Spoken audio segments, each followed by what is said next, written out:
Okay. Hi, good morning, everyone. Thank you for joining the session. Today, my name is Maria Muniz. I'm with UNICEF, and we're very happy to be sharing with you today a new application for DHIS2 called the Facility Checker application.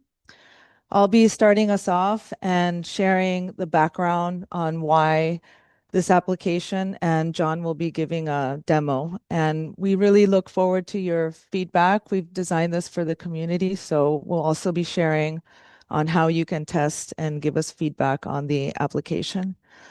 So there's a bit of a history behind the development of this application. So in 2022, a group of us got together in Nairobi, a group of representatives from Ministries of Health, DHIS2 developers, HISPs, and implementing partners, as well as population modelers, to discuss map usage and spatial analysis in DHIS2, and what were some of the challenges that countries were facing, what are some of the opportunities. And it was a really great consultation, and during that, we uncovered a number of different things. So we were wondering why the Maps app and a number of different tools that are available, like the Google Earth engine layers, weren't being used very much in countries and to do analysis. And we uncovered a few things. So things like the Maps app functionality wasn't fully meeting the needs of countries in terms of printing and downloading the maps. We also found that while countries were very interested in using things like the Google Earth engine layers to look at elevation, precipitation relative to other factors like disease outbreaks or service delivery, that it wasn't very straightforward to enable that feature. And we also discovered that while there was a lot of interest in using maps and analyzing spatial data, that there was a real need to strengthen skills. And then finally, we also heard from ministries and end users that there was a big challenge or problem with being able to correct errors with service delivery, and particularly around facility location geocoordinates. Whether they were missing, whether they were displaced was an issue, and that it was influencing data use and trust in the data. And so since that consultation, a number of things have been put in place. So one is updating the Maps app since previous versions in terms of the ability to download and print maps. Also, in terms of being able to enable the Google Earth engine layers. And we also have developed with HIS South Africa, nor is here, a maps advanced mapping course that will be available soon. And today we wanted to show you the Facility Checker app. So what was our background and motivation? Again, that facility location is critical in terms of service delivery planning, in terms of doing a lot of the analytics that we've seen, a lot of innovations around using climate data, looking at service delivery, accessibility of services for populations, all require accurate facility locations. But again, we know that there's a lot of issues with data quality in the coordinates, and that end users want an easy way to detect errors and, most importantly, to correct them. So we saw this as an opportunity to really empower users to do that, which is systematically detect errors in facility coordinate locations and to flag them to central levels and to be able to correct them.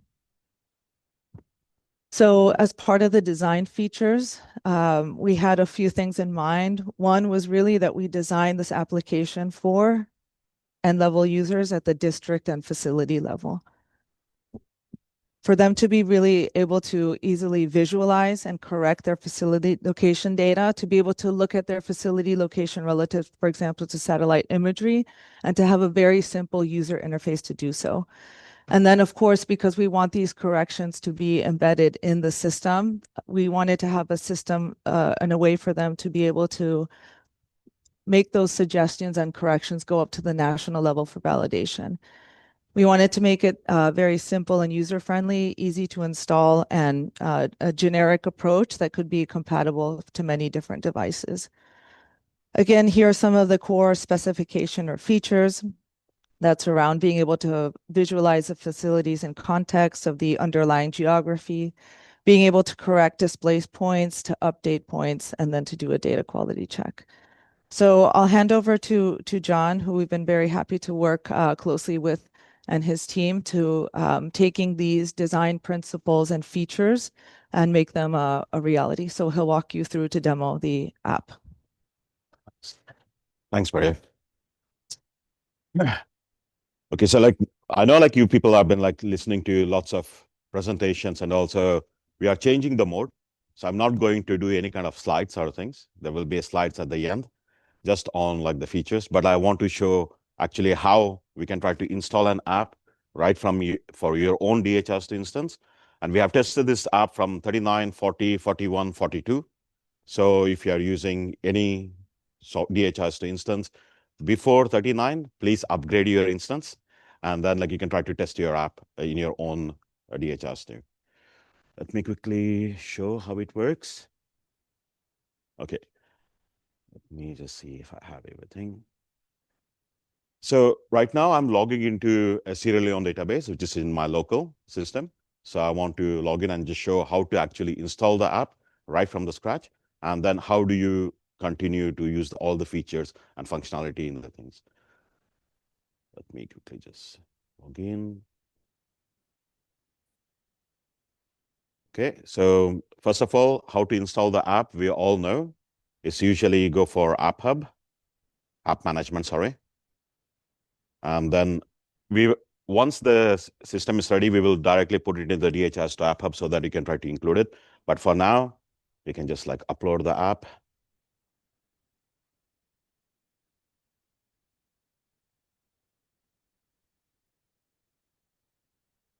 Yep, now the app is done.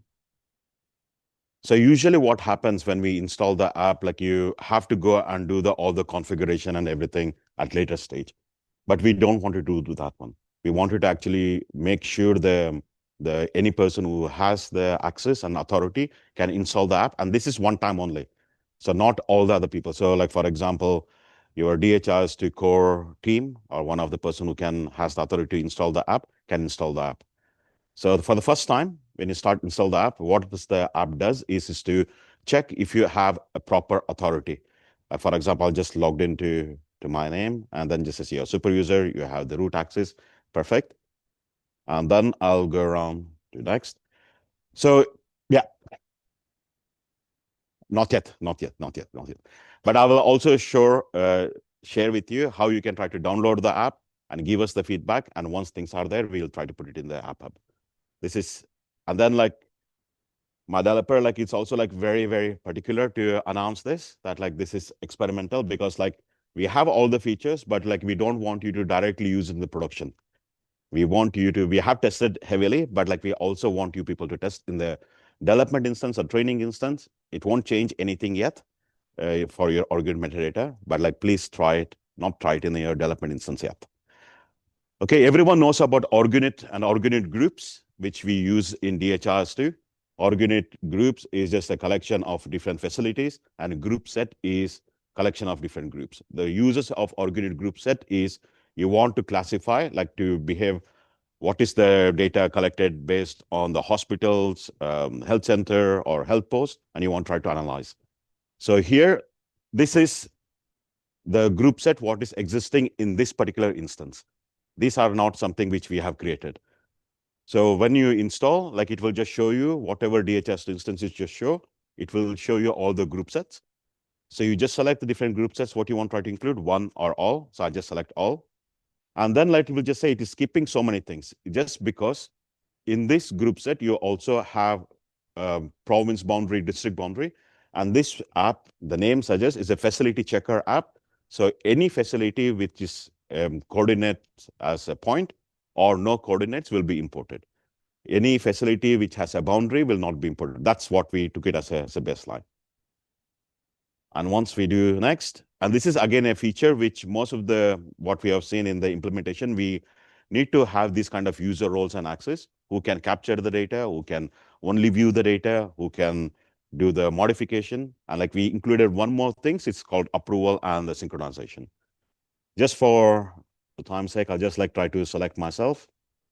You can also select user or user groups. Okay. And let me just like try to include this one here also. And I'll show you once I start the things, what you try to do. That's what it gives you summary, what it's going to try to do, and then next and install. So that's all. So then the installation is done. This is done only one time.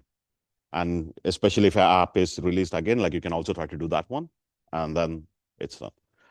What happens now, like when you click on OK, it will directly take you to the login page, because once the app is installed, it has to be logged out and log in.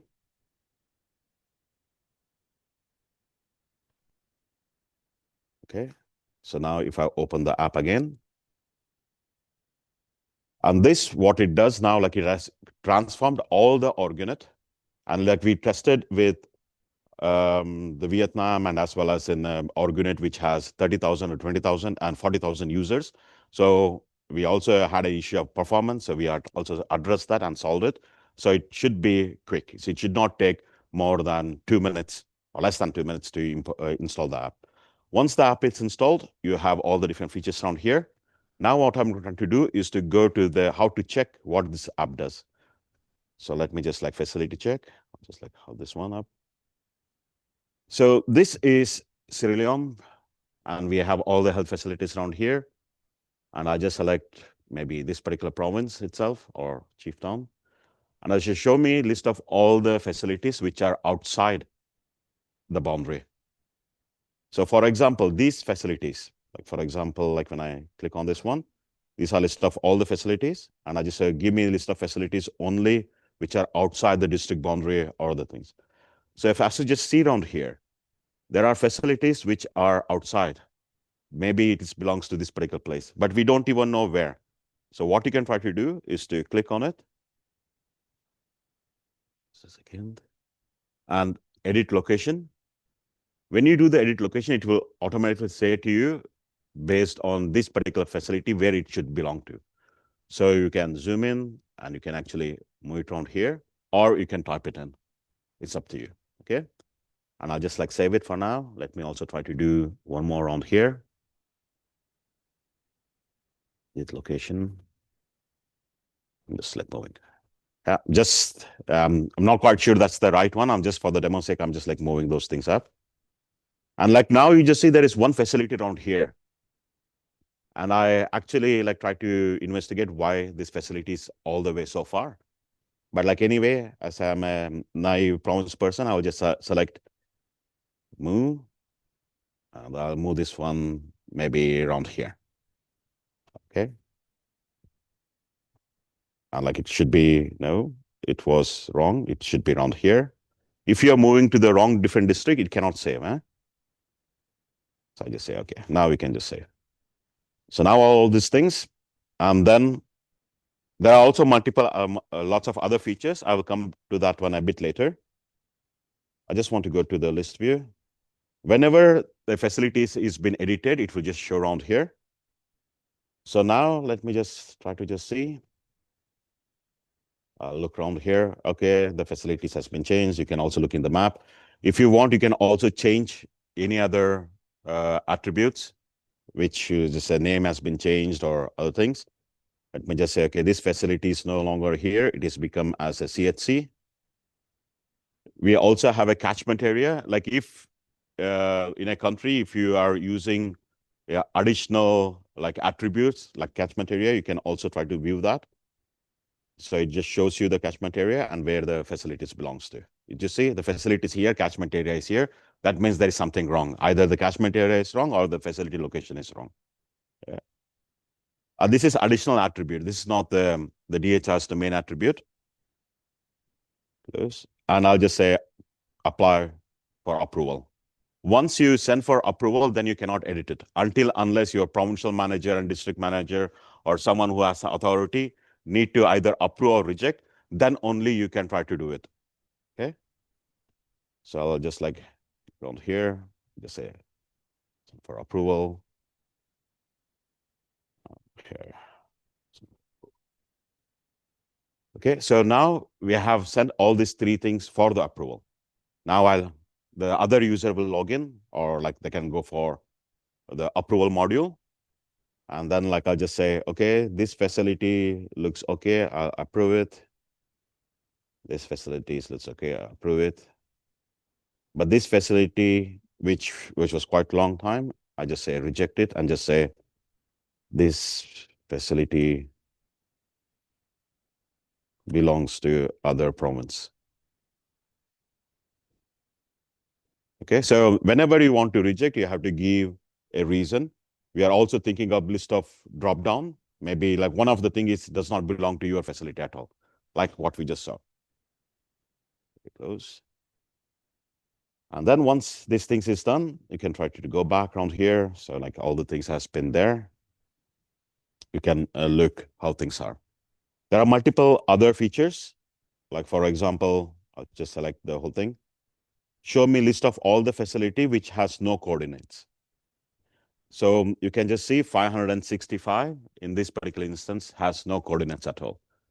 And when you click on it, like in DHIS2 Annual, what happens? Like you have to manually type it in. You can also manually type it in around here. Like for example, I just like put something. It actually validates. It has to be within the map boundary itself. So you can select this one and I just say, okay, this is the place, or this is the place, and say. And you can like try to do all the things there itself. Okay, I just say save. You can save but not send for approval, because like just say you want to add additional information, that's also fine.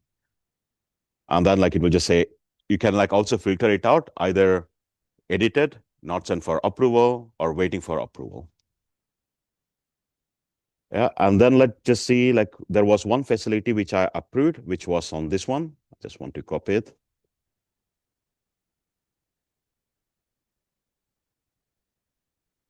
The reason is you can also search the facility by the name. Just select this one. You can also view the map view. Okay, just a second. It has the coordinate. And we know this one, it's not the right one. Actually, it's moved to a different province. It does not belong to my province at all. So then I'll just change the province from here. Like whenever you create a facility in DHIS2, what you have to try to do is to select a parent and then create the facility, right?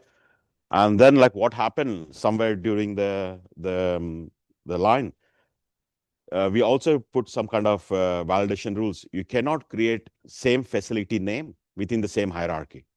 If, for example, one of the district hospital, I just say, for example, this comma district hospital, you cannot have comma district hospital in the same district.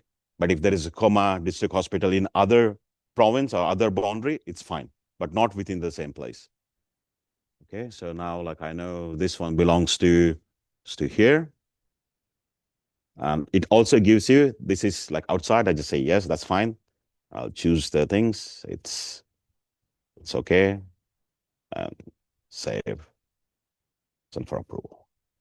Then it's actually like gives you all the things. Yeah.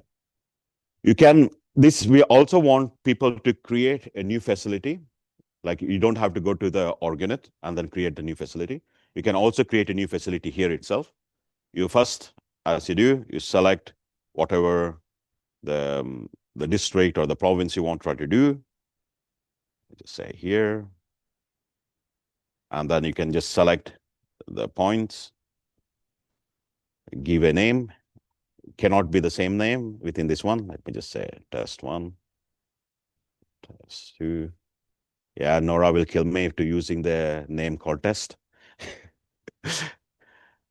Yeah, and then like when the facility started, these are mandatory field. So you have to try to select those things. And then plus what we also just saw, when we import, we selected these are all the group sets. So you don't have to go to other area called organized groups and assign it over there. One of the biggest problem what we are facing is people that just like try to create and put it into different groups, which they don't really know. Okay, now like we just say, and then you can select only one group. Like, for example, if it's area, it's northern area. One facility cannot be both in northern area and southern area, right? So we just said northern area. And the ownership, either it's a private, either it's a public facility. I just say it's a public facility. And these are all the group set which is there, which is not something which we have created.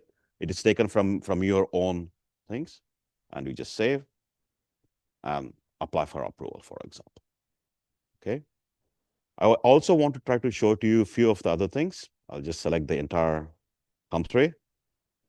Show me list of all the facilities which have a wrong mapping.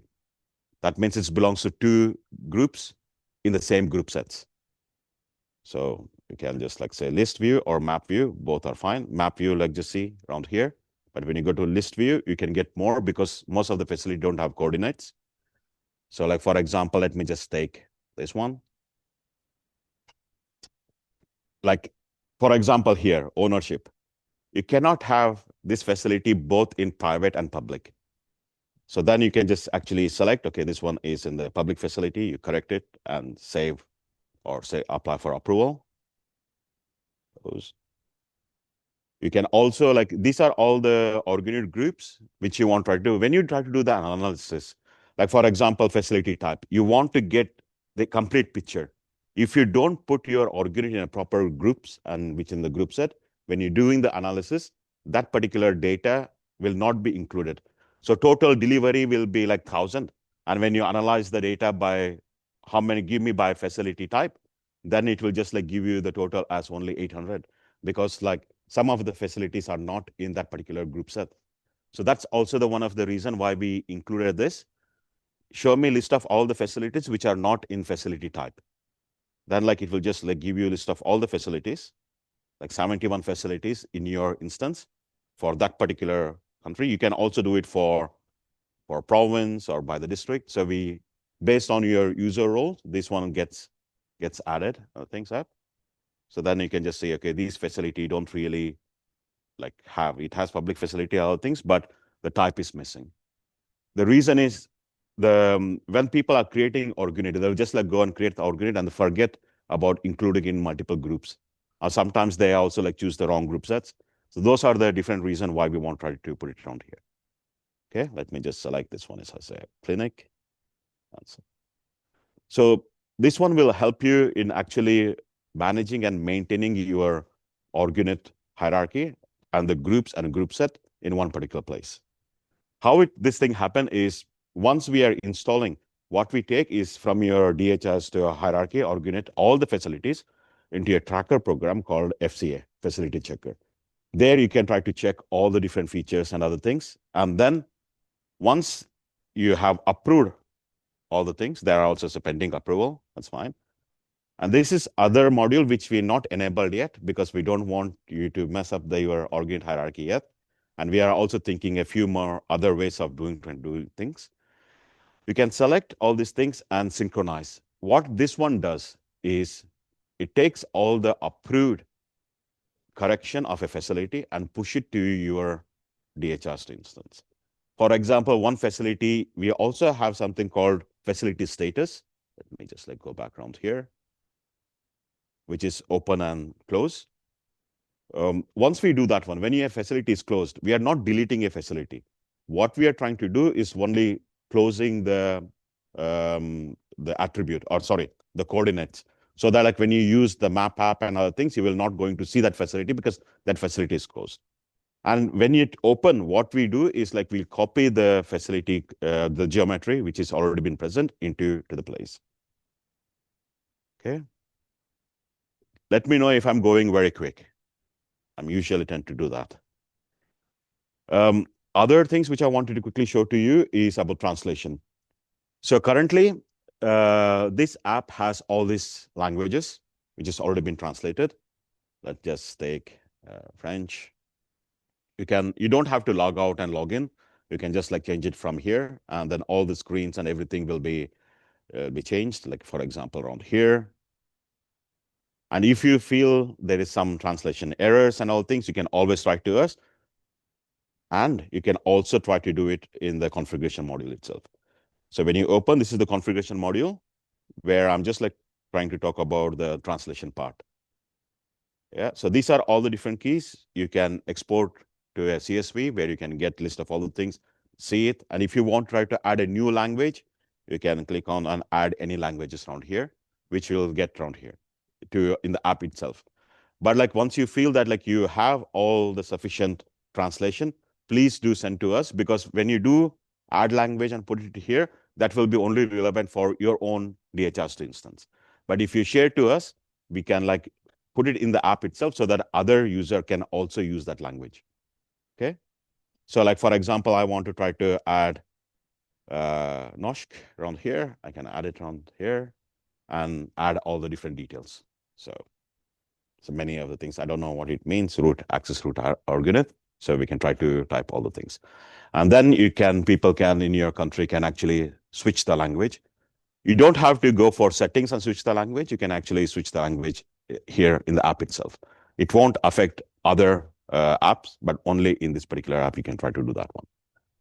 Other things, what we also have in the configuration is adding more users. Let's just say, okay, I got a new user. He want to do the capture. So you can just like come around here and add it. So you don't have to go to the user roles and all kind of things to give the access to that particular person.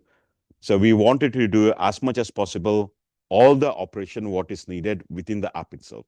So you don't go to various different places, the maintenance and other things to create a new user. You have to do it anyway in DHIS2, but including that particular user to different roles or different access control like capture, approval, synchronization, and the admin, so that you can try to do it in the app itself here. Okay, let me just switch back to English. There are a few more other things, like we also included, just give me a list of all the facilities which are very close. Like, and this one we can try to just say, so now we can just see, zoom in around here. Or, so these are very close to each other. Maybe it's right, maybe because of the population, other things. So at least like you can just see how things are. We also have included a few more other features, like try to change the map layers and all. And this is nowhere near to, like, this is nothing to deal with using the map app. Map app is for your analysis. This one is only for checking your coordinates of your health facility and also your organic groups and group sets, whether all the things are in proper.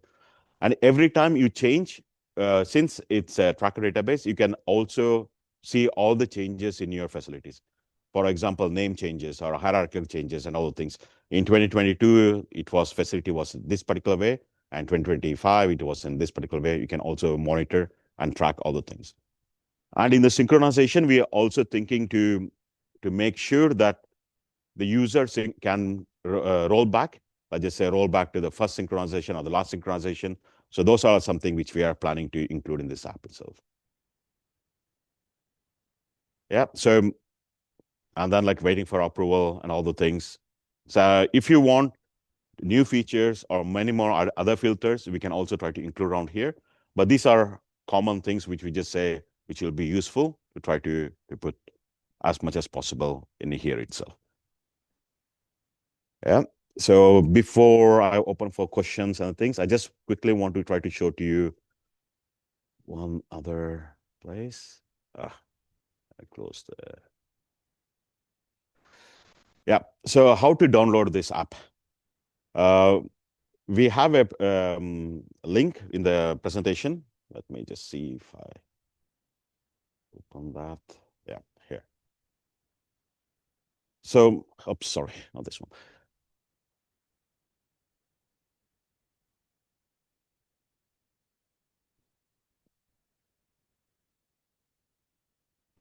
Yeah, so this is the link. It's an open project where you can try to actually raise an issue or feature or things. And also you can try to download the app itself unless we put the app in the app hub.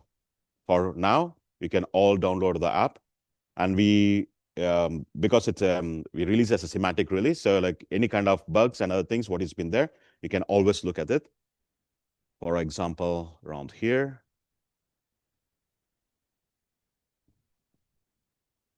So these were a list of all the issues or the bugs what we tried to report, and then like it's all been run down. If you want to try to report any issues, we can just always go for create bugs or issues or features, and then like you have to please give us the DHIS2 version so that we can also test it, and then your contact details. So then like we can try to respond as much as possible. Yeah. So we have one more slide, which is basically explaining the what next is coming. The one thing, these were all from the version 2. We also want to try to include few of the things. One thing is just like when a new facility is created, send a notification. It's basically from the DHIS notification. We can try to do that one. The alter potential error in the facility placement. Proximity, we already have it. Administrative boundary, we have it. Few of the other parts is mobile extension. We are also just thinking how best, because it's this app, we can try to use it, but not everything. Maybe synchronization should be at the different level. That's also something which we're thinking about. But other 2 points which we want to try to have is this one. This is also something which we want to try to do it. I know many countries have alternative hierarchy. Sometimes in their program, like location-based hierarchy and reporting-based hierarchy, the past hierarchy, like for example, in Vietnam now, from this June or July, before currently we have 63 province. Now it is reduced down to 34. And in Cambodia, they have only for the health administration, they have called operational district, which is not part of any other ministry. So they also have different hierarchy. In Laos, in other places, they also have for different program, they have different hierarchy. Like for example, TB. They have only TB unit, which reports only to the province, not to the district. So based on the different program, you can also have a different hierarchy. The way how we are thinking around is to record all these things. And for analyzing, we are creating a separate way where you can like have both the place. This is something which we are still in a designing process to try to build it. Location and reporting hierarchy, it's already there. Past hierarchy is also already there. But like the health program base is something a bit trickier. Other one is to include the facility data, because like we are collecting so much this facility data, like routine data, tracker data, all things inside the app itself, so that like you can do cross-cutting analysis with your corrected facility coordinate, plus also your data in one particular place. So those are a few of the things which we were planning to do in the next release. I know like it's we are heading to the coffee break. We all want coffee. And the last session, according to the Bob, he just says it's the dead session or okay. I hope I didn't bore you, or if I went too fast, please let me know. Any questions? Is this app useful or no?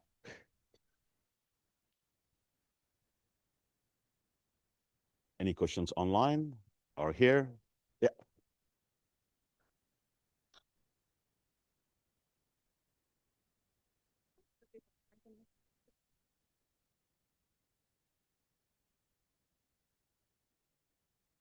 So it's very helpful, and I'm just curious to know about how you can register service domain, futures. Like there are lots of health facilities that have, providing specialty services. Like Yeah. you said, it's TB, MCH, like laboratory and like that. So can we do you have that or?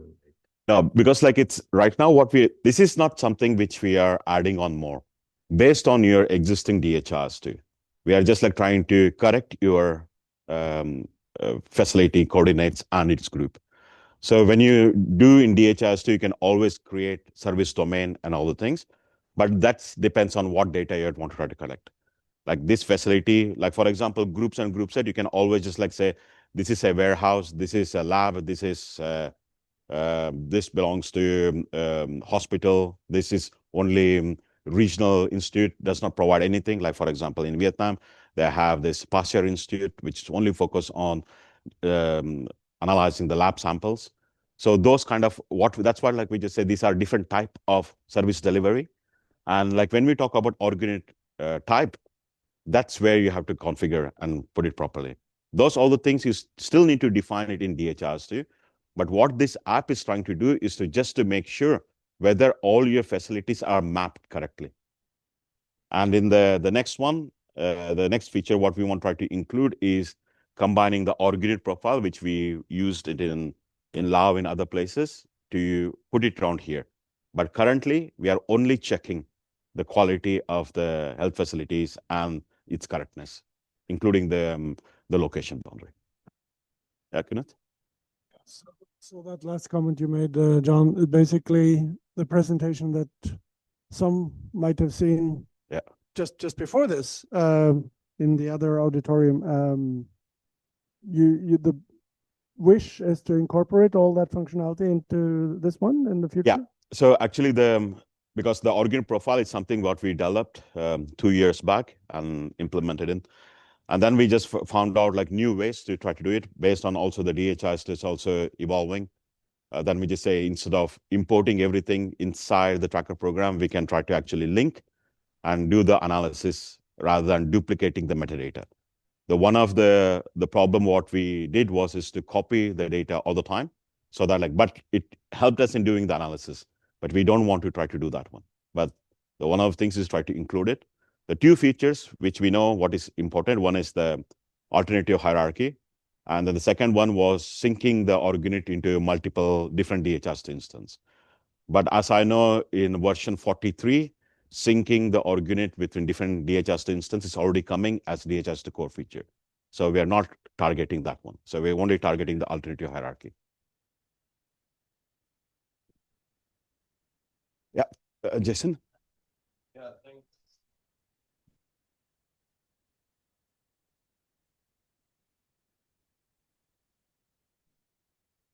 Yeah, just maybe two small or three small comments. It looks really good. I think this will be very useful.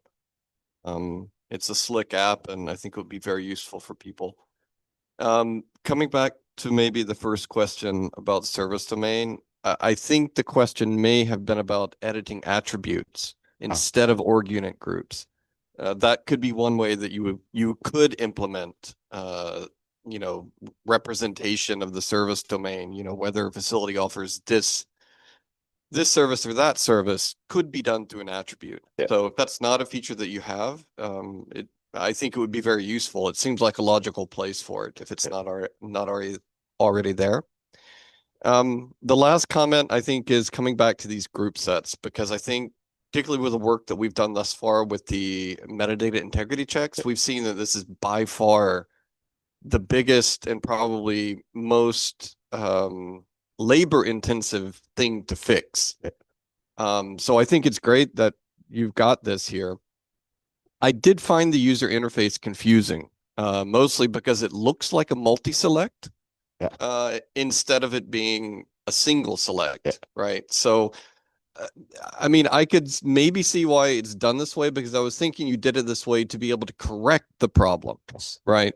So if there are two and you only want to get one, you want to remove one of them. So I don't know if that's how it works. I hope it is, because I think that, we were talking to Saurabh yesterday about this, and I know Nigeria, other countries have big problems with this. So having an app to help with that would be very useful. But it looks great, John. Good job. Thanks. Yeah. So just on that one, what we tried to did, what you're seeing around here, is all the org unit main details plus all the attributes of that org unit. Like including the catchment area, it's an attribute. All these things are attribute where you can try to actually include here. Any details linking to that particular org unit, what you have configured, everything is imported on here. The other part, as you just say, this is exactly the reason, because like, for example, this facility is both, but we want it to be only one. It looks like multi-select, but it's actually only one select. You cannot select two of this one at all. So, but like to show, we just like wanted to show it. This facility has both. First, we thought about using as an option set, but like then the app will never install, because like some of the facilities belongs to two groups. So that was the reason and to try to put it in.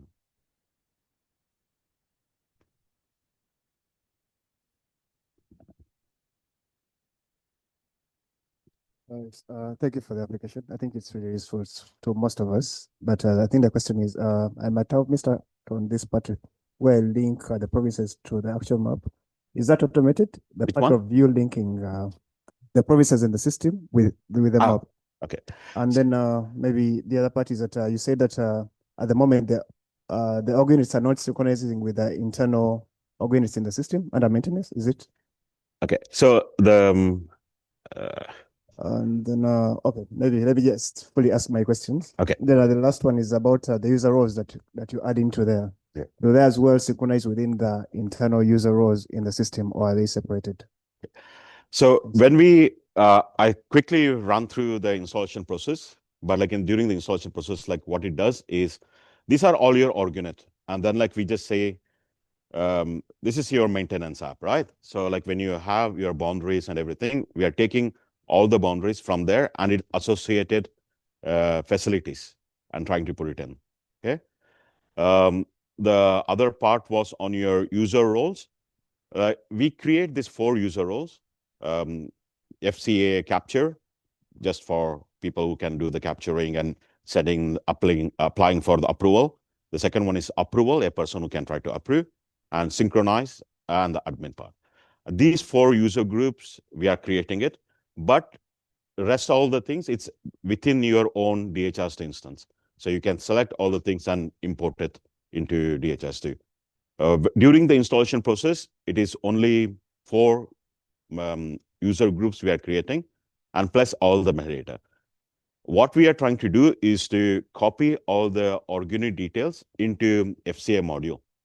And only when you have authorized user who can synchronize, then your org unit will get updated.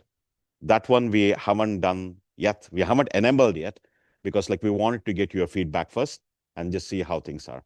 Because most of the time, approval is at the province level, but synchronize is not supposed to be at the province level. It's one time. It's usually the DHIS2 core team who is sitting in the national level who monitors the metadata. So those were the 4 roles what we understood to try to include. So that's why like we are still talking with different countries and see how best we can try to enable that. Yeah. So it's basically what we feel once we have done, at least like it will be useful for the country to not to create any new org unit using org unit module. Give the facility so that like they can try to check, approve, see all the groups and group sets are proper, and then synchronize to your DHIS2 metadata. That's one there, and yeah, we have 2 questions in the chat that I just wanted to share. The first one is from Kareem Bagat, and he says, can you say more about your plans and the perceived demand for tracking historical changes to org units? Yeah. And then the second one is a little related from Jordan Nadebi. What if the facility closes down? Is the app able to manage that change? Yeah. Okay, so let me just like try to do that one.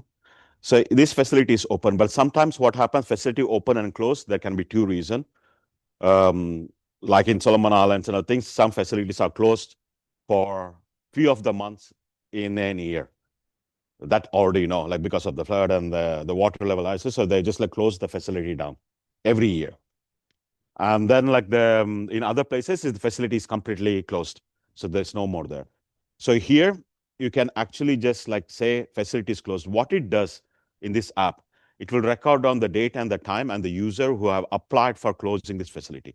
And once a person is approved, so we can just close that facility. This doesn't mean that like we are going to delete any kind of data. We are not deleting any data at all. We are just like making sure this facility is closed.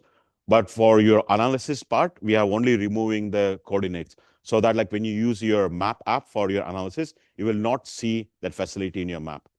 Apart from that one, all the data and everything, historical data is there.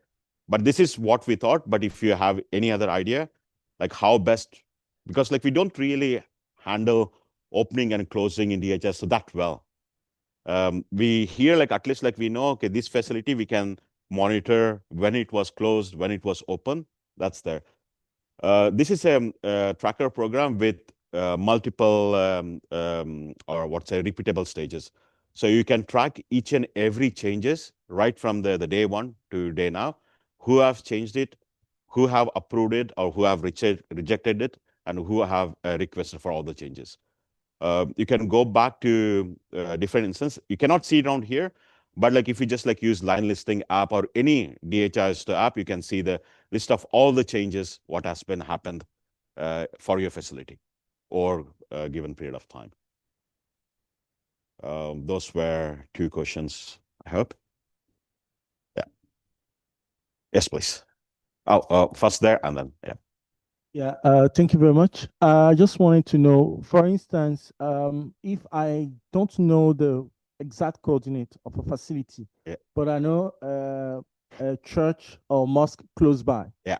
Can I, for instance, I'm just seeing, just to cross-check, can I just type the name of that mosque or church to get a close location and then bring that facility there, for instance? Okay, that's a good request, but like, because like, then like we need to connect to the Google or the other things, right, where you cross like satellite wise and just say like where it is, because like right now the only thing what you can try to do is to zoom and like see how things are, but that features like when you know because that's data is not inside, right? We need to search. That might be something which we can try to just see nearby location or nearby mosque or things, and it will be useful for especially in the urban settings where we know many things are there. Okay. We'll try to take the notes on that one. Okay, thank you. Yes, yeah. So one of the things what we've been trying to do in the next version is to actually use that one. We tried a few of the things, especially to say whether it is a hilly area, rivers, all those things. We are trying to get that one in already. Whether this facility is under the water. Usually, most of the time it is some of the facilities at least. Yes, please. Yeah. First, just to say a big thank you for this. I mean, we do a lot of analysis that include coordinates, and I cannot tell you how many times we've dropped facilities because they're out of the boundaries and there's nothing we could do. So really, really great app. Quick question relates to the question asked earlier around a facility, the concept of open close. So you gave some good examples, but we do some work in Somalia where it's not as predictive as in every time this period, you have, okay, this is currently being under, inaccessible place, and then the place is liberated, it's opened. In terms of the idea that when you close a facility, I understand all historical data and other components are still fine, nothing. But in terms of your maps, the coordinates are taken out. Is there a way, more often we do this time series geospatial analysis. So if you select close today, and I'm doing geospatial analysis, that will include data from the past several years. How will the function behave? Yeah, actually, like it's one of the things, the coordinates is removed from your ordinate part only. But like in the FCA module, you still have. When you go for your Maps app, you can select the FCA module, and all the facilities is converted as your track entity instance. That coordinate is still there. Then you can just select, give me, like in your time series, opening and close of all the facilities. Like, in the Beyond's app, like you have the time series of the map. And if you select this program, then you can just see how many facilities are closed during which period of the time in there. So that is already available as the things, because this is just a simple tracker program where you can try to analyze all your data using all the DHIS2 analytical tool. Only reason why we're removing the ordinate in the ordinate section is just for preventing that. We still don't know whether it is the right way or not, but you can still do all the analysis in the FCA where we are not removing. We are keeping that, we are storing all the coordinates or the change of the coordinates there. So even you can just see if the facility is moving around, which does not really happen, but the area, yes. mobile clinics. Jason? Yeah. Yeah. Yeah. Yeah.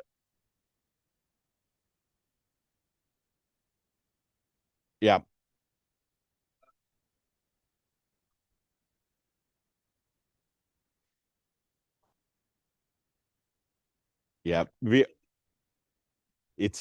Yes, exactly. But like one of the things is we don't want to also try to update the groups and group set. The one thing what we can try to do, this is an alternative things, the facility status. But when they're closed, we can also try to just say closed reason, like we have rejected reason. So it's good to try to collect. Um, this is one of the requests what we got. Please remove the coordinates from the organ. But like I know there is lots of discussion exactly like what you say. For us, for me, also like deleting any coordinates from the organate is something which is not so good. But like how do you analyze it? So that's again, this is something which is technically very simple, but like mainly thing is just like we should all agree on the same principle. I guess that's something which we need to try to work on. Yeah, Maria. Yeah, no, thank you so much, John, for the great demo. I also wanted to acknowledge there's a lot of people joining us online, including members of your team. So the great work that they've done on the application, and Sylvia Wren was also involved with us in terms of developing some of the design aspects in terms of the requirements. But I was just hoping if before we wrap up, if you could show again the project page. Yep. And how people can, in addition to reporting bugs, also share some user stories, and then also any feature requests. And just to say that we really value everybody's feedback. We want this application to be used as widely as possible. And so also appreciating that you've set this up as an easy way to test it before it's officially released in the App Hub, and also just a standard way to get comment and to track the different releases. Thank you so much, John. Yeah. So one thing, like you can just go for project.hisvietnam.org. You don't even have to type all the things. You don't need username or password to do anything. So just click around here, the facility profile app. Here it gives you, we also have a demo site, which is an online demo where software is already been installed. So these are all the roles, username, password is already created. So you can actually log in, test it. You don't even have to install it in your place. You can come around here, play around, and give us the feedback also. And if you want to download and test it in your own instance, we also have put the app around here where you can download the app and install it in your instance itself. So there are two ways. One is already installed app with serial and database. The other one is actually where you want to try to install it. And then don't worry, play around as much as possible. And then like every night, it will actually reset to the older version, okay? So don't worry, don't be hesitant to change fields or change the language or add the language. Please try to do that one up. And this is a page, it's an open project, what we try to use to record down all the changes. You have to go for work packages. And like here, if you want to just say, I want to give a user story or a feature request, please just try to enter your feature, some text, paragraph, and what are the priorities and your contact information. And then like we'll follow up to you on this one. Okay. Yeah, I guess like we are a bit over time on the coffee. Anyway, thanks a lot.